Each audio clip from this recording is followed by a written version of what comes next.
Welcome back to Alpha Recap, your quick, market-driven wrap of the day. Markets are closed. We've got a lot to unpack from heavy volume moves, AI chatter, and some legal headlines that rattled a few sectors. As always, if you have questions, you can reach us at stockalpha.ai. Thanks for having me. Lots happened after the bell. Event-driven volume really shaped the tape today. Yeah, exactly. So, what really stands out here is that it wasn't just one sector doing the heavy lifting. We saw high participation across telecom, travel, small caps, and a handful of miners that analysts are suddenly rethinking because of AI. Let's start with the big thematic. Morgan Stanley's note about Bitcoin miners pivoting to AI workloads. Walk us through why that mattered to the market today. Right. And the other thing is, this is a classic thematic re-rate story. The research suggested that if certain miners can repurpose racks, power and cooling toward AI inference or edge workloads, their revenue profiles would change, and analysts sketched scenarios with upside that ranged from roughly 48% to about 120% in some cases. Those are dramatic numbers. Yeah, absolutely. I mean, when you step back and look at this, it's not just fanciful math. There are clear execution challenges. Converting hashing capacity to inference requires new software layers, different hardware choices, and, most importantly, anchor customers that sign contracts. Without that, those big upside numbers evaporate. And Morgan Stanley even gave price reference bands. Tell listeners what those looked like. They mentioned reference levels around $37, $38, about $40.50, and roughly $41.50 for some of the names in their examples. Those are useful for traders modeling scenarios, but again, execution risk is high. So, the headline was enough to move some miners and related names, but it's a conditional story. Exactly. Momentum indicators were bullish only in the scenarios where miners landed anchor customers. Otherwise, the downside was meaningful. So analysts note, data suggests upside is possible, but it depends on contracts, capex, and software integration. Okay, shifting gears to some of the heavy volume movers. AT&T stood out today after its second quarter cadence. Yep, AT&T finished the day up about 3.5% to roughly $23 on very heavy volume. Think roughly 187 million shares. That made it one of the most actively traded large caps of the session. Analysts will want to see whether post-earnings commentary supports a sustained move or whether this was a short-lived reaction to the report. And on the other side, airlines and some small caps didn't fare as well. Right. American Airlines finished down about 3% to roughly $14.80 on heavy participation, around 118 million shares, which is the kind of volume that amplifies headline sensitivity in that sector. And several smaller, high-turnover names also swung sharply on big volume, with one small cap down about 4.5% and another up about 4.5% on similarly elevated turnover.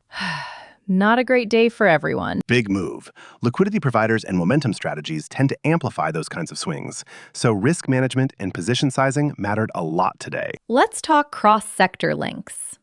How does the AI miner theme ripple out to cloud partners and data center players? Good question. The core point is that AI demand changes the hardware mix. More inference and systems integration, less pure hashing.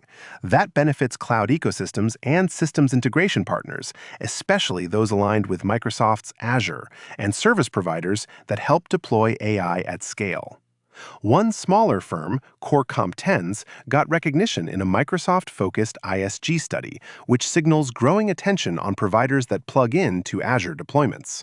So companies that help install and manage Azure AI deployments could see more business if miners pivot successfully. Exactly. And if AI demand outstrips expectations, equipment suppliers, data center REITs, and industrial capex exposed names could see meaningful knock-on effects.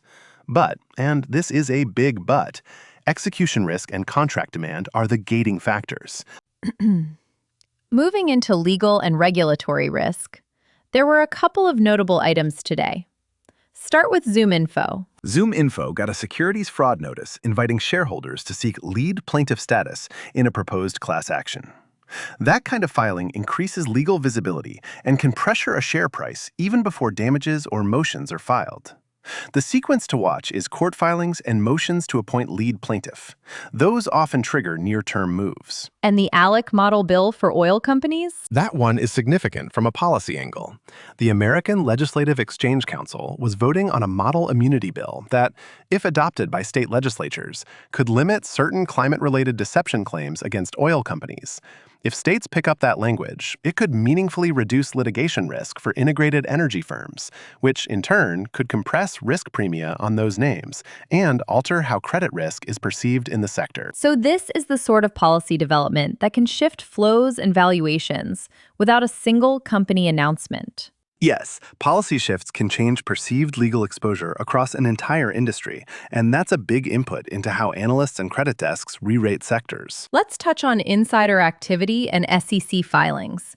Any notable supply signals? Ethos reported a roughly 10% holder sold about $1.4 million worth of stock in a Form 4 filing. There was also a Form 144 filed for another big name, which signals potential insider disposition. Insider sales don't automatically mean negative fundamentals, but they do increase float and can pressure names, especially in smaller or thinner markets. Traders should watch follow-up filings for confirmation. Got it. And on sustainability and manufacturing, Remade had news today. Remade announced about $4.9 million in research funding across 10 projects to speed materials recovery and remanufacturing technologies. That's DOE-backed R&D money aimed at commercialization. For suppliers and specialty equipment makers, milestones or licensing from those projects can be tradable signals down the road. Quick hits on talent and recognition? Core Compton's got named a contender in 3 categories of the ISG Provider Lens, Microsoft AI and Cloud Study. A soft clue that it could land more Azure-related contracts. And Brown Gibbons Lang got a recruiting nod for its analyst program, which is the kind of brand signal that matters over time for advisory firms. Short reactions. Yeah, that tracks. Right. Okay, what patterns did we see across today's briefs? Cross-market volatility driven by heavy volume, headline-driven flows. AI bleeds into new corners like miners and service providers. Governance and legal moves remain front of mind. And insider filings keep showing up as short-term catalysts. It's a useful reminder that headlines plus volume equals amplified moves. What should listeners watch when markets reopen? Follow up SEC filings for those insider notices to clarify size and timing of any sales.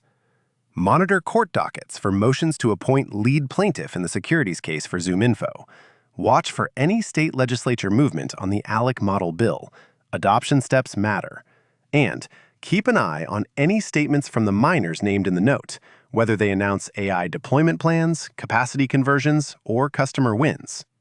Finally, see if AT&T's post-earnings commentary gets confirmed by sustained volume in coming sessions. Before we wrap, a quick reminder about the limits of our coverage. This recap is informational only. We're not giving personalized investment advice or saying anyone should buy, sell, or hold any security.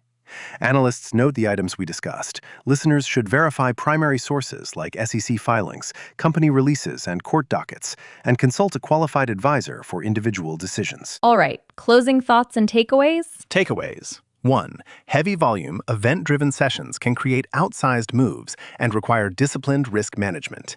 2.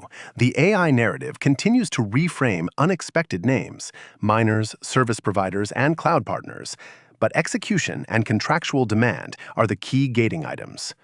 3. Legal and policy developments can move entire sectors, so watch dockets and legislative steps. And 4. Insider filings and small dollar disclosures are useful supply-side signals that can influence short-term price action. Great, succinct wrap. If you have questions about anything we covered today, head to stockalpha.ai, where you can ask us directly, and we'll answer live. For more market analysis and insights, visit stockalpha.ai. Thanks for listening to Alpha Recap. We'll see you next time after the close.